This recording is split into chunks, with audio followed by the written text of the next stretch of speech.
boppam li nga daj ngir Sénégal yilif am koomam suuxat ko mu meññ te yunt li nga daj ngir Sénégal yëpp di yow ci donkaasi gi amul ku ko mos a daj ci landerneau politique Sénégal. kon nag en tant que représentant du peuple maa ngi lay wax monsieur le premier ministre jërëjëf au nom du peuple sénégalais. sama collègue bi nga xamante ne moom ma wutu léegi gàtt fàttaliku dafa bokk ci mandargay jubadi jàpp naa ne ku nekk waroon naa am aise ci wax ci affaire góor jigéen ba mu des ñoom ndax moom léegi mu am un quart de siècle ci législature boolem ñi fi nekk ñëpp moo leen jiitu ci assemblée nationale bi waaye day loolu taxul mu mos a ñëpp gi mu ñëm jëm ci maanaam ñaawlu li nga xamante ne mooy ak ngóor jigéen. bal groupe parlementaire bi nga xamante ne sax ci la bokkoon ñoom saa yu réew mi mosaan góorgóorlu ba indi proposition de loi te ko ci table assemblée nationale dañ koy an tuuri ko ci àll ba. kon jàpp naa ne ku nekk war naa wax ci ngóor jigéen ba mu des yéen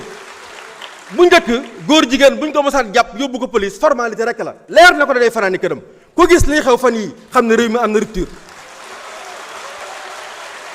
may ñëw rek waaye nag foyee xelu sénégalais yi loolu mooy seen marque déposée foyee xelu sénégalais yi ak ñàkk respecté sénégalais yi moo waral tuur deret sénégalais rëyul ci yéen moo waral sàcc deniers publics rëyul ci yéen loolu moo waral bàyyi ngóor jigéen muy law rëyul ci yéen ba boolem diir bi ngeen fi nekk mosu leen cee jéem dara. monsieur le premier ministre dinaa ñëw nag ci question bi nga xamante ne moo nekk ci xelu Sénégal yëpp baay yëpp way jur yëpp tiit am njaqare ci lii nga xamante ne mooy ngóor jigéen gi law ci réew mi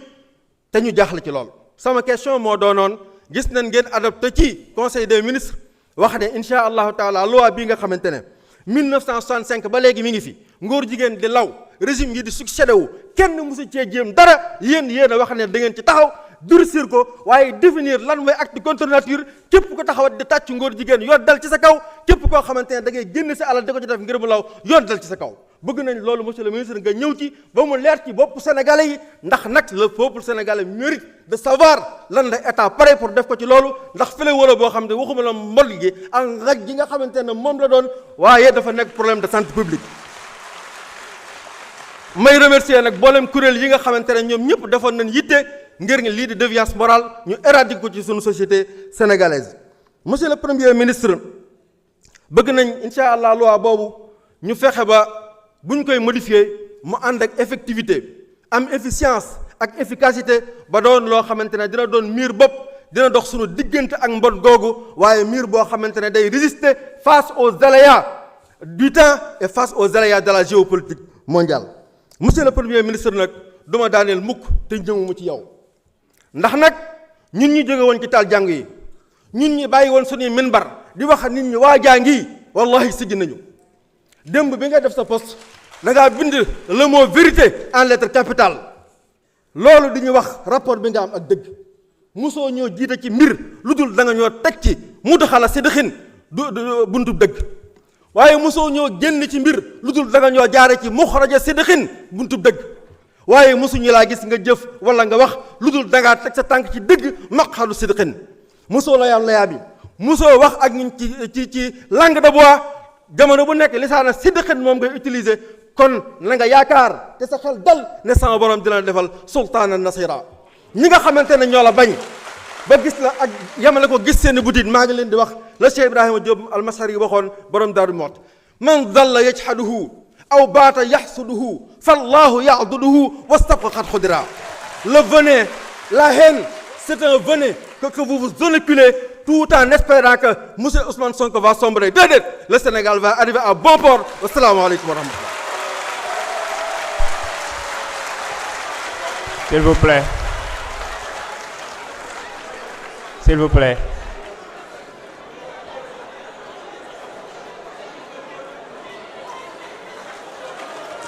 S'il vous plaît. S'il vous plaît.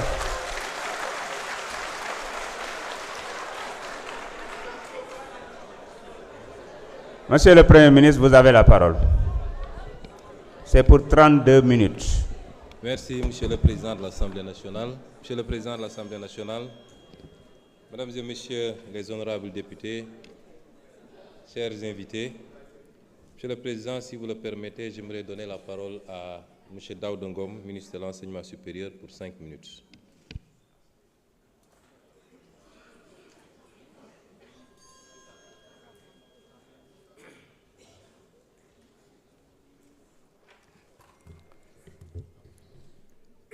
Monsieur le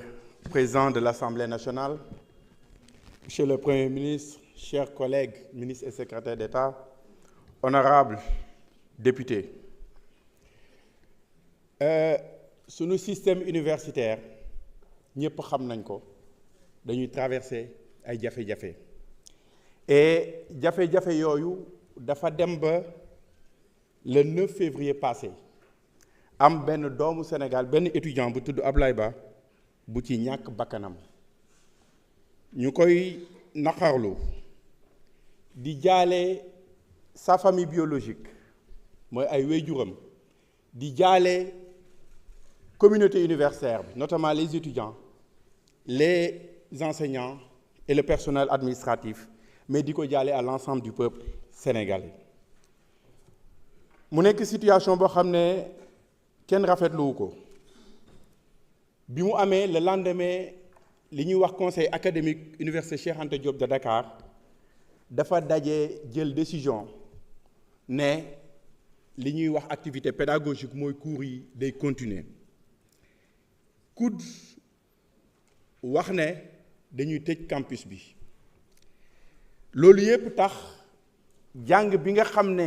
moo doon am ci université Cheikh Anta Diop mënul woon a continuer mais damay rassurer pour wax ne le 26 février jeudi COUD dina tijji et directeur du COUD def na communiqué inviter les résidents à plus de responsabilité joxe nañ ay instructions aussi pour ay mesures de sécurité ñu jël ko notamment le contrôle de l'accès mais également des instructions fermes pour ñu doter résidences universitaires yi de détecteurs de fumée et de bouches d'incendie et de caméras de surveillance waaye am na loo xam ne foog ma wax ko à l'endroit des honorables députés que vous êtes mais également à l'endroit du peuple sénégalais sunu campus universitaire ni mu mel fi mu ne nii mënatul continuer di ngay dem ci ay néeg yoo xam ne di nga ci trouver entre 15 et 20 étudiants te ñun amuñu droit continuer di seetaan loolu di seet xool ay doomu Sénégal ñuy dund situation boobu loolu fu mu am dina am ay jafe-jafe lu demee ni ay conflits ay vol ay armes blanches yu fay am ak yeneen yoo xam ne jarul ñu ko ciy wax te beneen jafe-jafe bi am Université de Dakar lañ fa fekk mooy boo jëlee 30% des lits 1000 lits boo ko jëlee les 300 étudiants yi ci boppam ñoo koy distribuer seen bopp loolu mu nekk loo xam ne aussi mënatul continuer te foog rentrée prochaine ñu waxtaan ci avec la communauté universitaire pour jubbanti ko pour ñëw ci deuxième partie question de l'honorable député Ami Dabo mooy traitement revendication financière bi nga xam ne moo indi coow li damay wax ne di ko répéter État du Sénégal yorelul benn bor ab étudiant boo xam ne tu es régulièrement inscrit bourse yi ñu ngi koy fay régulièrement le 5 de chaque mois te amul benn rappel bu ñu yoreel étudiant li am kay mooy hérité nañ benn situation bi ñu hérité mooy pendant longtemps avec c'est vrai chevauchement année universitaire yi gouvernement bi da daan fay xëy na ay bourses yoo xam ne tudde ko rappel waruñu ko fay parce que la loi est très claire étudiant pour mu am bourse foog mu inscrire rappel yi ñuy laaj étudiant ba mu koy laaj inscrire wul looloo tax ñu ne leen foog ñu jubbanti nu ñuy jubbantee mooy étudiant li mu war a am dina ko am état touché wul montant bourse touché wul nombre de boursiers yi mais li ñu leen wax mooy 36 mois de bourse yi ngeen am di ngeen ko war a am mais dañ koy teg ci yoon nu ñu koy tegee ci yoon mooy étudiant bi période bi muy nekk université lañ koy jox bourse parce que ma jox leen benn exemple bu ndaw li waral coow li yépp xam ngeen lan la boo jëlee benn étudiant mu inscrire mu inscrire en septembre 2025 xam ngeen lu muy laaj état bi ne état bi dina ko fay bourse octobre 2024 ba septembre 2025 muy 12 mois yoo xam ne inscrire wul ne dañ ko koy fay rappel parce que loolu lañ leen tàmmaloon te malheureusement loolu du nekk loo xam ne mën naa wëy état bi li mu leen wax mooy étudiant bi bu inscrire ñu commencé koy jox bourse bu waree am 12 mois de bourse dina ko am bu waree am 24 mois de bourse dina ko am bu waree am 34 mois de bourse dina ko am parce que état bi mu ngi doon fay 16 mois de bourse à la place de 12 mois de bourse tax ñuy am dérapage budgétaire yi nga xam ne moom lañ connaître cette année 70 milliards ngeen ñu voté loon ñu mujj fay 105 milliards te loolu nekkul loo xam ne nii mën naa continuer donc liñ leen wax mooy loolu beneen jafe-jafe bi xëy na mooy li ñuy wax bourse enjambistes bourse enjambistes yi mooy lan état bi dana leen loi bi nga xam ne moo tënk bourse yi la loi 2024-953 li mu wax mooy étudiant dañ koy jox bourse pour un cycle ça veut dire que étudiant bi bu ko amul première année waratu ko sax am tant que amul licence ñu ne leen loolu du loo xam ne lu baax la li ñu leen di proposer mooy étudiant bu ñëw première année amul bourse jàll examen am kooku ku am mérite la bu dee ni dafa jàll définitivement dañ koy jox bourse entière bu fekkee ne dafa jàll te matalut dañ koy jox demi bourse et loolu malheureusement étudiants yi nanguwuñ ko nee na ñëpp bourse entière lañ leen di jox loolu moo waral jafe-jafe yi te nag nguur gi mu ngi ciy def li mu ci man pour waxtaan ak étudiants yi pour que situation bi ñu régler ko malheureusement sama temps jeex na xëy na peut-être dinaa dikkaat.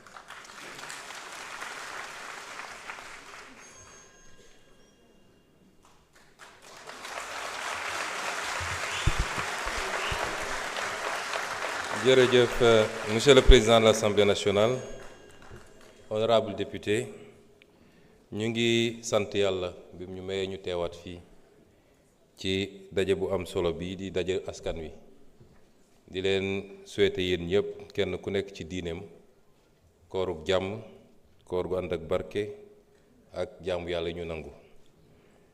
monsieur le président séance bi am na solo gis naa ni assemblée bi c'est presque au complet c'est une bonne chose pour la démocratie suñu vis-à-vis yi nag ba ñuy ñëw ci xare bi dañu yóbbal nee nañ cooki bi warul am cloche warul am kuntaaba nañ ko rafetal kon ñun ñëpp nañ ko rafetal donte weeru rafetal la ñu nekk loolu mooy démocratie ndax wax ju ñaaw amu fi place xam-xam moo fi am place loolu la ñu mus a woote ñun laaj nañu ci li jëm ci Maroc may dalal xel yi ni Maroc lañ ca war a def yépp def nañ ko son excellence président de la république li mu waroon def ak naataangoom def na ko man mii li ma waroon def ak sama naataango premier ministre bu Maroc def naa ko ministre des affaires étrangères def na li mu waroon def ba ci ministre de la justice ñu nemmeeku nag ni mbir mi dafa mel ni dafa weesu mbirum sport ndax mbir dañ koy wax ñu koy ñaawlu di ko naqarlu ndax diggante ñaari réew yi bu dee liñ ci wax moo ci am waroon na demee neneen ndax sport ak passion ñoo ànd ñoom réewu Maroc defe naa lu yàggul rek ci Jeux olympiques yi passé seeni supporters envahir nañu ab stade fële ci France ba ñu arrêté match bi lu mat 2 heures de temps ba bi ñu koy reprendre en huis clos la woon te dégguma ñu ne tëj nañ leen fa ay kaso ay 1 an ak ay 6 mois mbir mi ni mu doxee rafetut ci diggante ñaari réew yu am relation yoo xam ne ñëpp xam nañ ko l'histoire retiendra parce que wóllëre koy fay foofu laa ci mën a yem la ca des nag nuñ koy gérer bu dee mbir mi niñ ko doxalee ba léegi dëppoowul ak li nga xam ne mooy procès équitable est-ce que jar na sax ñuy def ay appel wala lu ni mel madame la ministre de la justice liggéey na ci waxtaan ceeg man waaye waxtaan ci surtout ak son excellence le président de la république mu jox ko ay ndigal bu dee ñoom ci li nga xam ne mooy seen sañ-sañ rawatina kilif réew ma toog nañu def seen grâce wasalaam alhamdulilah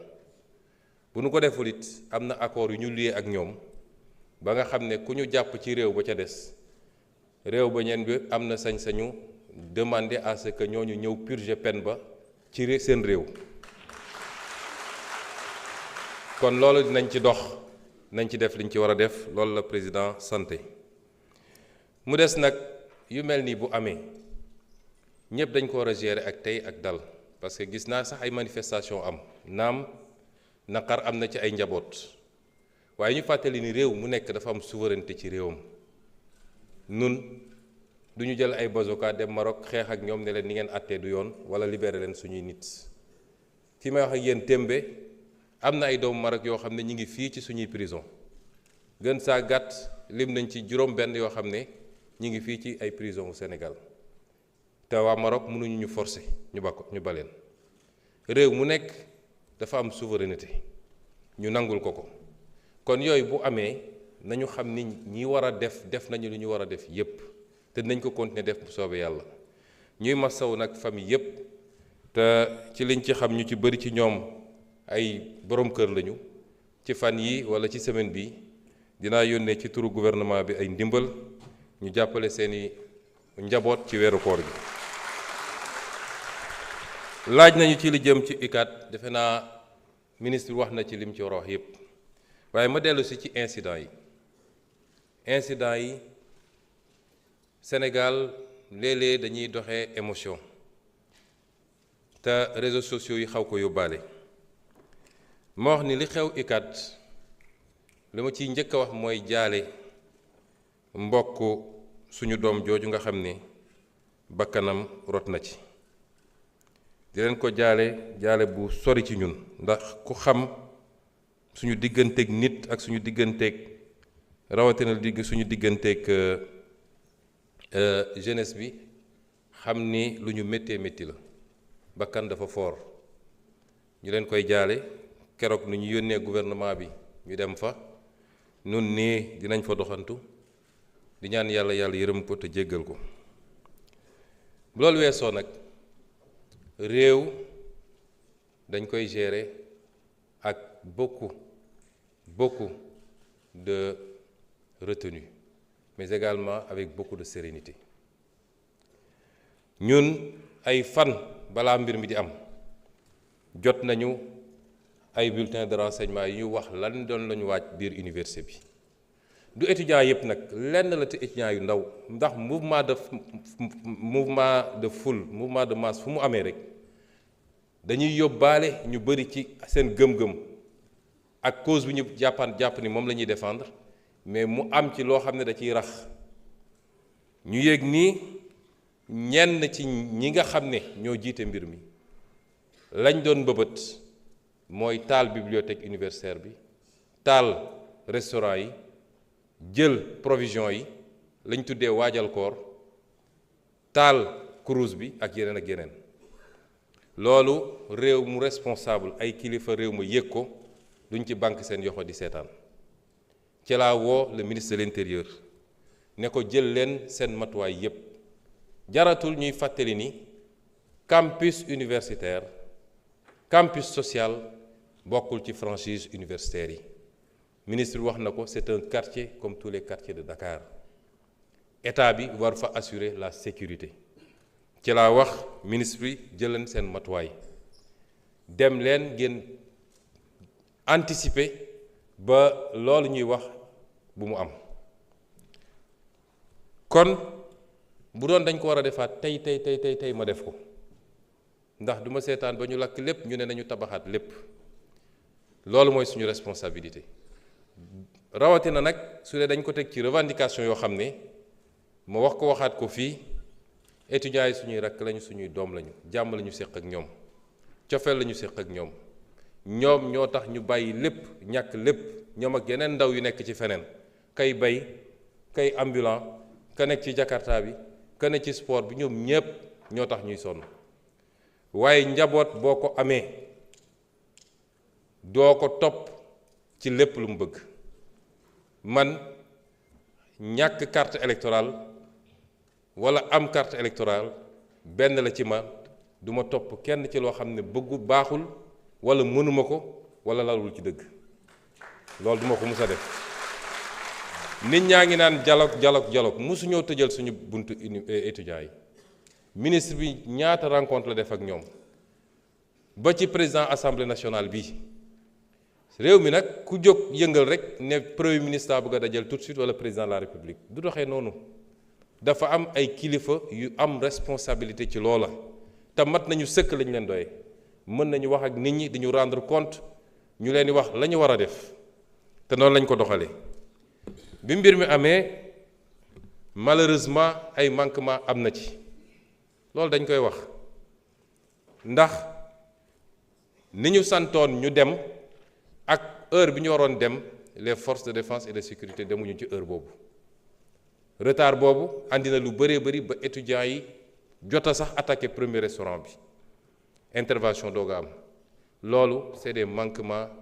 ci forces de défense et de sécurité am na yeneen manquement yu am bi hostilités yi commencé ci loo xam ne ñun duñ ko cautionné nanguwuñu ko duñ ko mus a nangu dafa am loo xam ne moom lañ doon jàmbat démb duñ ko nangu tey l'usage disproportionné de la force mënuñu ko nangu jàpp étudiant bu désarmé moom dong nekk ci diggu juróomi policier fukki policiers yi ñu lay dóor di la wéq loolu santuñu ko kenn bokkul ak maintien de l'ordre les biens matériels ay moto grèvewul sànniwul xeer jarul dóor ay briques yooyu c'est des habits yu ñu mënut a nangu mu des ni bakkan rot na ci lañ ca war a def nañ ko mooy ca saase la ñu ubbi enquête fii ay nit rey nañ fi ay dizaine personnes ñoom ñoo doon couvrir affaire yi yemuñu ci force de défense et de sécurité waaye dañoo dem recruter ay milices jox leen ay armes ne leen tirer leen ci nit ñi loolu changement bu mag a mag la ci saase la ñu def enquête premier rapport yi bi mu génnee pré-rapport le ministre bi jël les premières mesures conservatoires te yeneen mesures yu ñu war a jël yépp dinañ ko jël waaye nag loolu warul tax ñu jeter le bébé avec l'eau du bain warul tax ñu jeter l'opprobre sur la police wala la gendarmerie kenn ku ne ci ñun boo tëddee ba yandoor dafa fekk police a ngi ci biti kenn ku ne ñu ngi xeex drogue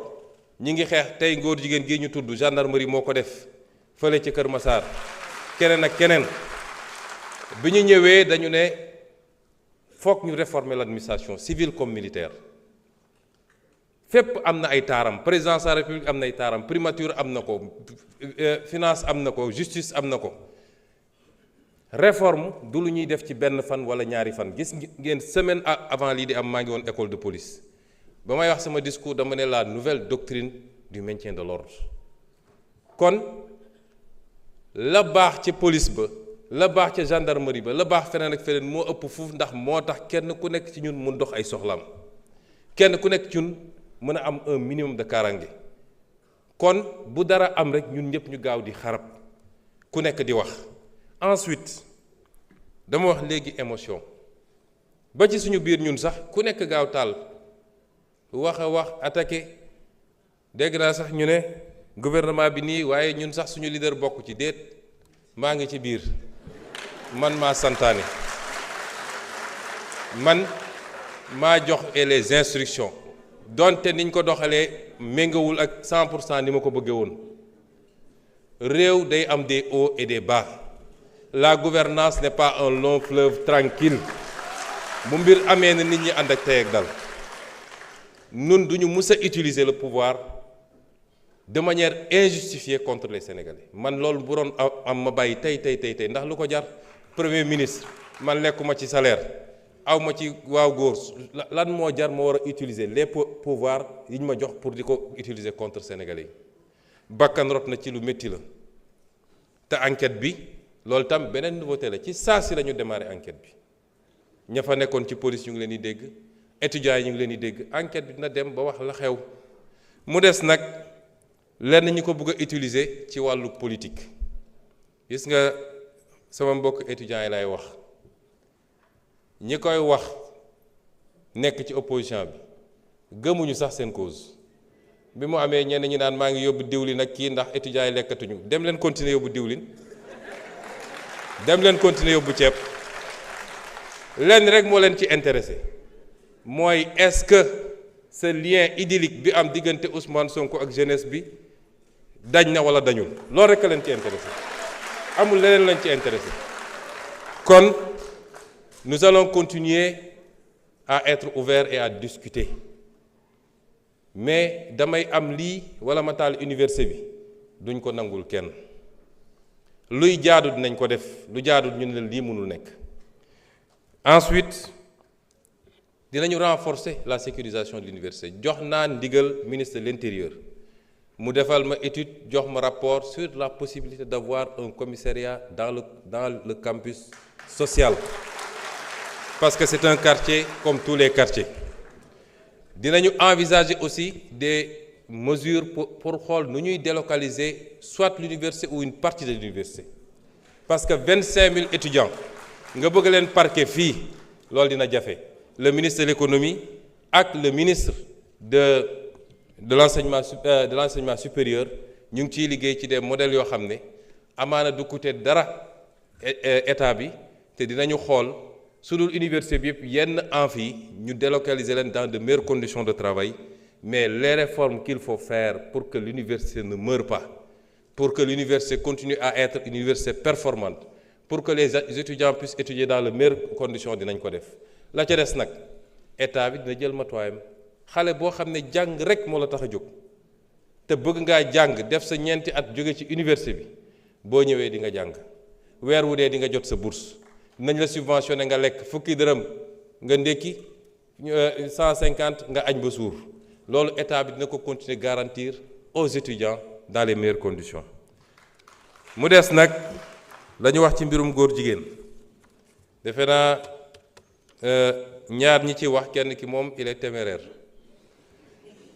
waaye du ma ko tontu je parle aux Sénégalais démb saisir naa moi-même le président de l'Assemblée nationale pour transmettre ko le projet de loi c'est le premier projet de loi que je porte moi-même et je l'assume.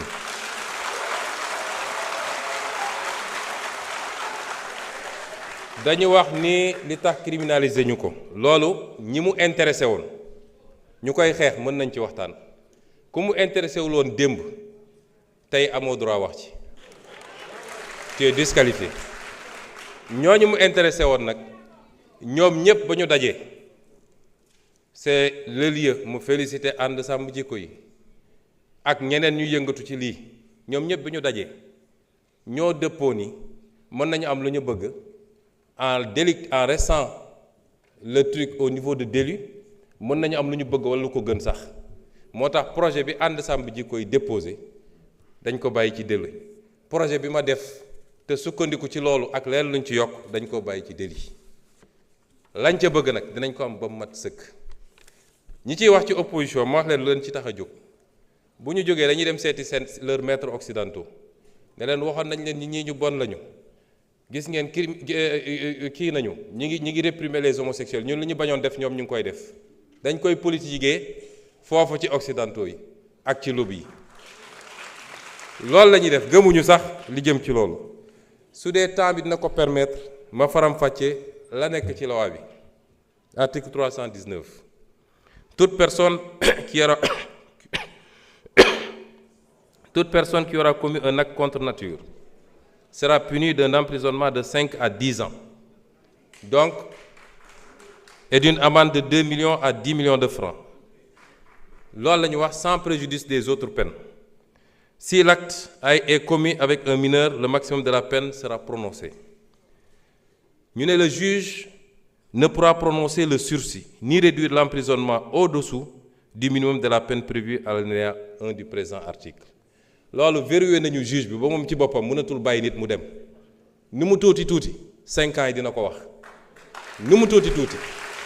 kon loolu soxlawoo criminaliser pour am ko ñu teg ci ni tout acte sexuel ou à caractère sexuel entre deux personnes de même sexe constitue un acte contre nature ñu définir ko mësuñu koo définir tout acte sexuel ou à caractère sexuel entre deux personnes de même sexe ou tout acte sexuel à caractère sexuel commis par une personne de l'un ou l'autre sexe sur un cadavre humain ou un animal. Toute personne qui aura fait par l'un des moyens énoncés à l'article 248 l'apologie d'un acte visé à l'alinéa 3 du présent article sera puni d'un emprisonnement de 3 ans à 7 ans et d'une amende de 500 000 à 5 millions. loolu newuloon ci loi bi weesu mooy apologie man bi may nekk député ànd sàmm jikko bi ñëw gis ma dama leen ne loi bi ni ngeen ma ko andilee doyaguma parce que une loi ne doit pas créer de l'insécurité juridique te loolu dinaa ci dellu si ma ne leen en tant que député du ma ko wote moo tax boobu wotewu ma ko woon suñ ko toggaatee nag ba mu mel ni mu war a mel kenn du ma ci njëkk ñu tegaat ni kon apologie bi ñay def la ñuy def dugg ci internet bi wala góor yi daje sol seen marinière def seeni truc am na ku ma ne ndax taaje boon bokk na ci loolu la ñu wax ne loolu bokkatuñu. Ensuite ñu ne constitue l'apologie d'un acte contre nature toute représentation publique par la parole, l'écrit, l'image, le geste, le son ou par tout autre procédé quelconque tendant à promouvoir l'homosexualité, la bisexualité, la transsexualité, la zoophilie, la nécrophilie ou toute autre pratique assimilée. Foofu dañu am na ñu jàpp ne dañoo def dugal ci ay détails homosexualité dafa ëmb lépp bu dee bu jigéen bi la ñuy wax lesbianisme bu dee bu góor ñu ne gay wala xam lan donc su ñu nee homosexualité yóbbu na loolu yépp ñu ne toute personne qui aura financé ou appuyé le financement mosu cee bokk parce que xam nañ ni li gën a aggraver affaire bi mooy xaalis bu bëri bi ci gars yi di distribuer ci la ñuy appatee xale yu bëri ba ñooñu mujj nekk nag ay habitués li ñu wax ci feebar bi beneen affaire la et yeneen loi ñoo ko criminaliser yeneen loi ñoo ko pénaliser kuy transmettre feebar volontairement am na yeneen loi yu ko pénaliser loolu du rek diggante ñi ñuy tuddee borom ñaari tur yi waaye diggante hétérosexuel sax nit mun na dem di transmettre volontairement moo xam góor la moo tax jigéen la moo tax il faut ñu détacher ko ñu ne donc toute personne qui aura financé ou appuyé par quelque moyen que ce soit une personne, un groupe ou une activité en vue de promouvoir ou de magnifier l'homosexualité, la bisexualité, la transsexualité, la zoophilie, la nécrophilie ou toute autre pratique assimilée sera punie des peines prévues à l'alinéa 5 du présent article. Toutefois, n'entrent pas dans le champ d'application du présent article les actes accomplis par les structures et organisations de santé dûment agréées dans le cadre des politiques de santé. loolu tam dafa am ñoo xam ne seen liggéey ci loolu la màcc ñooñu mënuñ leen boole ci loi bi may profité nag di wax ak nit ñi li xew ci réew mi rafetul nekk di génne ay bulletins de santé jàmbur le statut sérologique des gens ñooñu léeg-léeg dañoo am njaboot seeni doom ñemeetuñu dem école ce qui se passe dans ce pays-là est inadmissible. Instruction, secret de l'instruction amatul diggante enquête bi parquet juge d'instruction tous les PV sont dans la rue kan moo jox nit sañ-sañ mu ne diw am na cancer wala am na sida wala am na lii et ça ana procureur dañu war a interpeller tout de suite ñu koy def c'est des familles qu'on est en train de détruire par l'irresponsabilité de quelqu'un boo xam ne peut-être moom la mais doomam il n'a pas demandé ça léegi bu demee école ñu ne kii papam moo dafa am sida est-ce que moom amul sida au nom de quoi on le fait ak ñi nga xam ne dañoo jàpp ni ñoom la yàlla wàcce pour ñoom ñu wax ci lii ñoom dong am na ci ñu jàmbaar macha allah am na ci ñu ëppal moo tax am na ci kenn koo xam ne bi ma déggee ñu ne jox nañ ko sécurité dama ne ministre de l'Intérieur dama jëli sécurité bi parce que kenn sant